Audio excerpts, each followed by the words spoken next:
Friends, কেমন আছেন সবাই? আশা করি সবাই ভালো আছেন।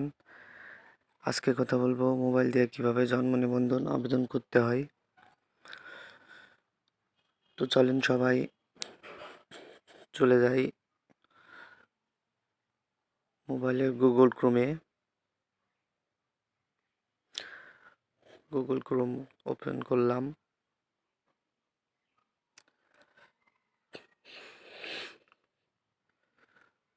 গুগল ক্রোম ওপেন করে আপনাদেরকে লিখতে হবে বার্থ রেজিস্ট্রেশন, REGISTRA,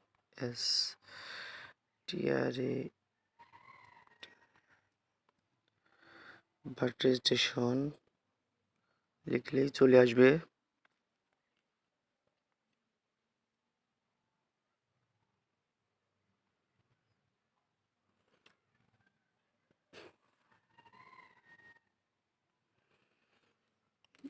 এমন একটি ইন্টারফেস আসলে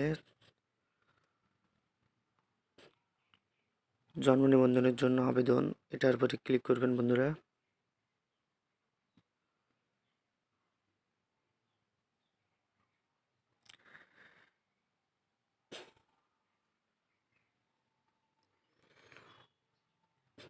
জন্ম নিবন্ধনের জন্য আবেদন, এখানে পরবর্তী ধাপে ক্লিক করতে হবে। এমন ইন্টারফেস আসবে। প্রথমত লিখতে হবে নামের প্রথম অংশ বাংলায়। আপনার যার যেমন নাম সেই নাম ওখানে লিখতে হবে। আমার নামটা আমি দিয়ে দিলাম।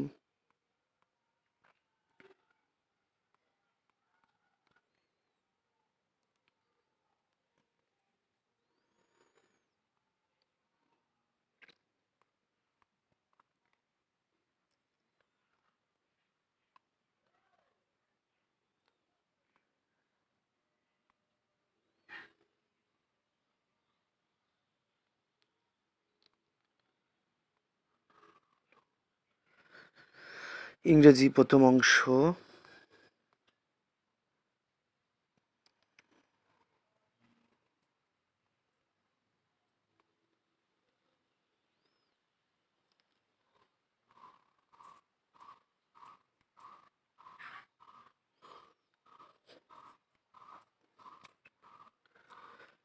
ইংরেজি নামের শেষ অংশ,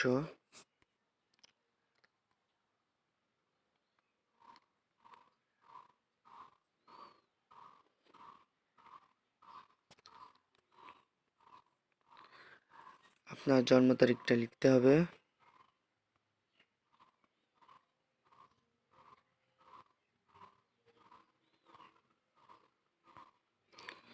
আমার জন্ম তারিখটা দিয়ে দিলাম।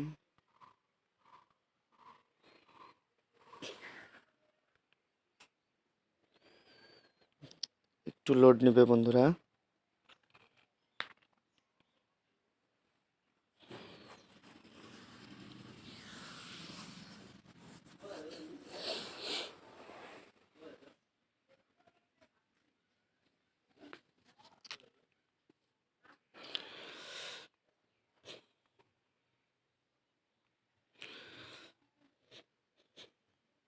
এমন একটি ইন্টারফেস আসবে, এটাকে ক্লিক করলে পরবর্তী ধাপে যেতে হবে।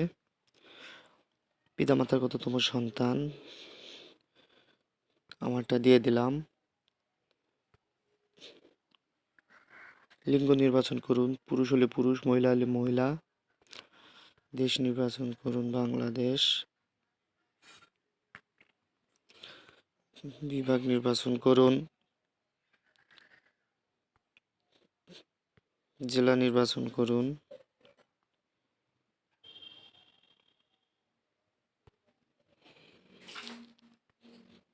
থানা নির্বাচন করুন।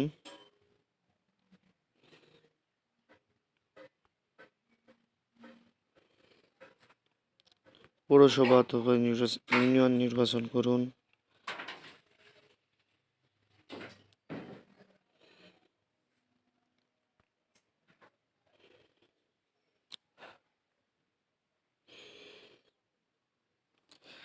এরপরে আপনার ওয়ার্ড নাম্বারটি লিখুন, ডাকঘর লিখুন।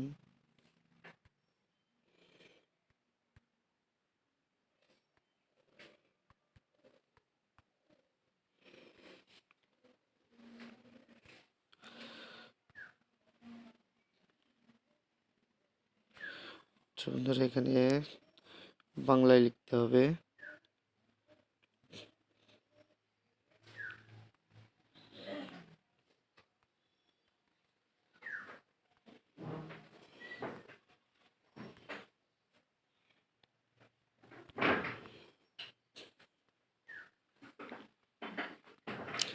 এখানে লিখবেন ইংরেজিতে।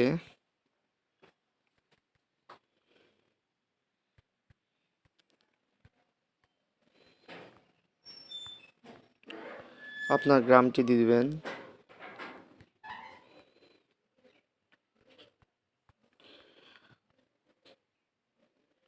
গ্রামটি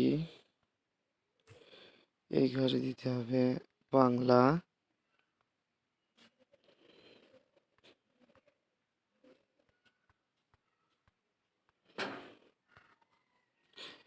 নিচেরটা ইংরেজির ঘরে লিখতে হবে ইংরেজিতে।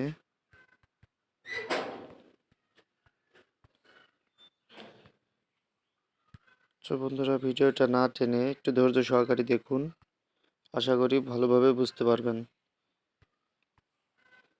আপনার বাসার সড়ক নং যদি না থাকে তাহলে ক্লোন দিয়ে পরবর্তী ধাপে চলে যাবেন।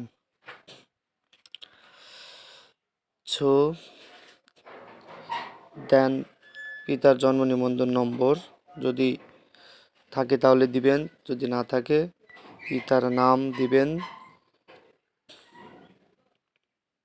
পিতার নাম বাংলায়।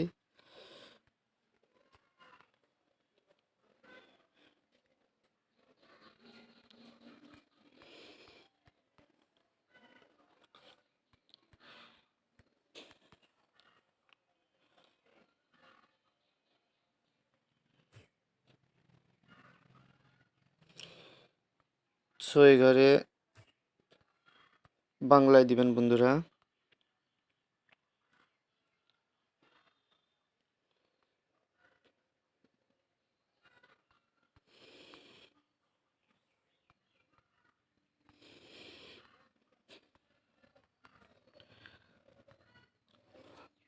পিতার নাম ইংরেজি, এই ঘরে ইংরেজিতে দিবেন। পিতা জাতীয় পরিচয়পত্র নাম্বারটি দিবেন।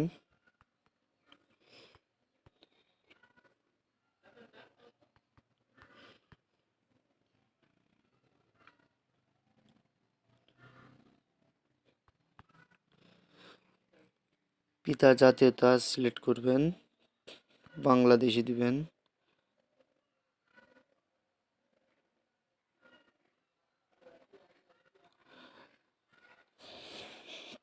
দেন মাতার জন্ম নিবন্ধন নম্বর যদি থাকে দিবেন, না থাকলে নাই। মাতার নাম বাংলায় লিখতে হবে।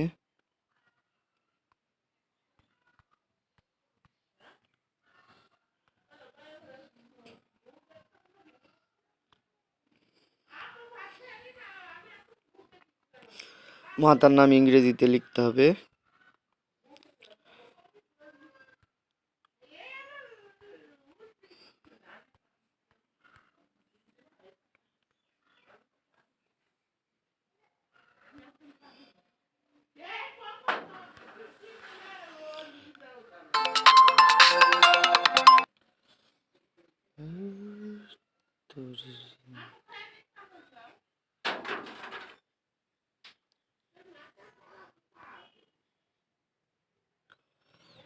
তারপরে মাতার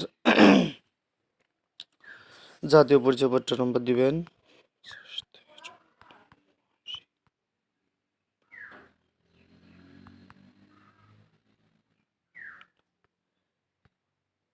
মাতার জাতীয়তা নির্বাচন করবেন বাংলাদেশি। তারপরে পরবর্তী ধাপে চলে যাবেন। জন্ম নিবন্ধনের জন্য আবেদন। আপনি কি নিম্নলিখিত কোনো ঠিকানা আপনার স্থায়ী ঠিকানা হিসাবে ব্যবহার করতে চান? তো আমি কোনোটি নয় নির্বাচন করলাম।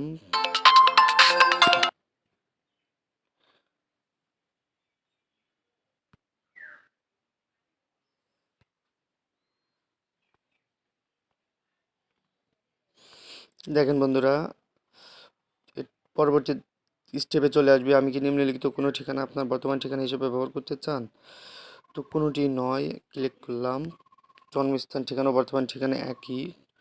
তো এখানে একটা কথা বলে রাখি, আপনার যদি জন্মস্থানের ঠিকানা ও বর্তমান ঠিকানা একই হয়ে থাকে তাহলে আপনি কোনোটি নয় দিয়ে স্থায়ী ঠিকানা ও বর্তমান ঠিকানা একই দিবেন। তারপরে পরবর্তী স্টেপে চলে যান, তথ্য সংযোজন। সো আপনি যদি নিজে আবেদন করে থাকেন তাহলে নিজে ক্লিক করুন। আর যদি আপনার পিতামাতা, পিতামহ, পিতামহী যেই হোক, যে আবেদন করবে ওখানে ক্লিক করবেন। সো তারপরে আপনার মোবাইল নাম্বারটা দিয়ে দেন।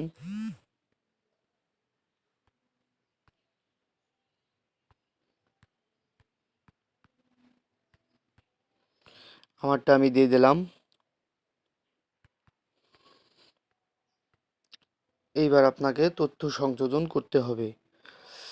সো একটা কথা বলে রাখি, আপনার যদি আপনি 2000 এর পরে জন্মগ্রহণ করে থাকেন তাহলে আপনার টিকার card, PHC certificate, HSC certificate এগুলো আপনি আপলোড করতে পারেন, এবং বাড়ির ট্যাক্সের রসিদ।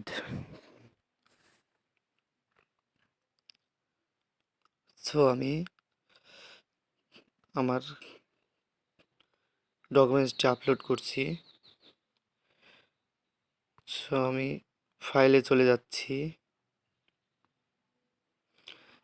প্রথমত আমি টিকার কার্ডটি আপলোড করব। দেখুন বন্ধুরা, এমন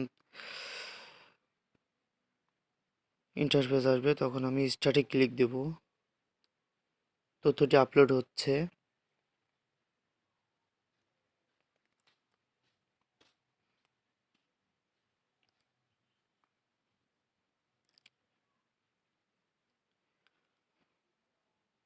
সো তথ্যটি আপলোড হয়ে গেলে পরবর্তী আরেকটি ডকুমেন্টস আমি লোড করব,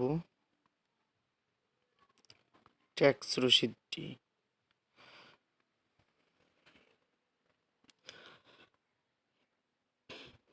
সো এটা আপলোড হয়ে গেলে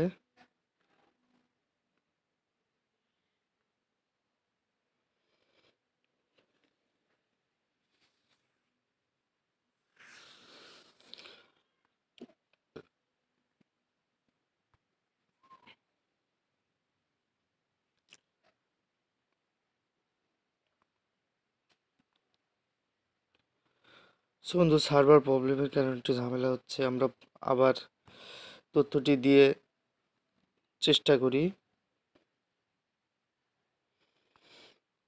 টিকার কার্ড আপলোড করবেন, করার পরে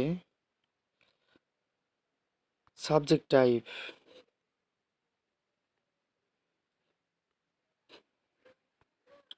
সো দেখুন এখানে অনেকগুলো ইন্টারফেস আসবে। চিকিৎসক কর্তৃক প্রত্যয়নপত্র, এটাতে আমি ক্লিক করব এবং স্টার্টে ক্লিক দিব।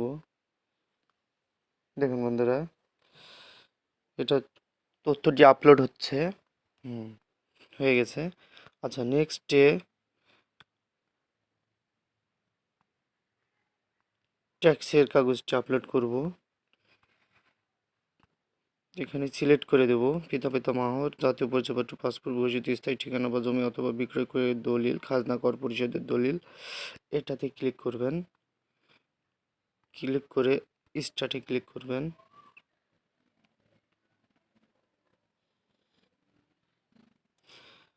সো এটা হয়ে গেলে পরবর্তী ধাপে চলে যাবেন। দেখুন বন্ধুরা, তথ্যটি লোড হচ্ছে। আমার সকল তথ্য এখানে চলে আসছে। সকল তথ্যগুলো যখন চলে আসবে সাবমিট বাটনে ক্লিক করবেন। সো তথ্যটি লোড হচ্ছে। সাবমিট বাটনে ক্লিক করলে আপনার আবেদনটি সফল হয়ে যাবে। দেখুন বন্ধুরা, সাকসেস, আবেদনপত্রটি সফলভাবে সাবমিট করা হয়েছে। সো আপনি আবেদনপত্রটি প্রিন্ট করে নিতে পারেন। সো ভিডিওটি এখানেই শেষ করলাম। যদি ভিডিওটি ভালো লেগে থাকে অবশ্যই একটি লাইক, একটি কমেন্ট এবং সাবস্ক্রাইব করতে ভুলবেন না। সো আসসালামু আলাইকুম।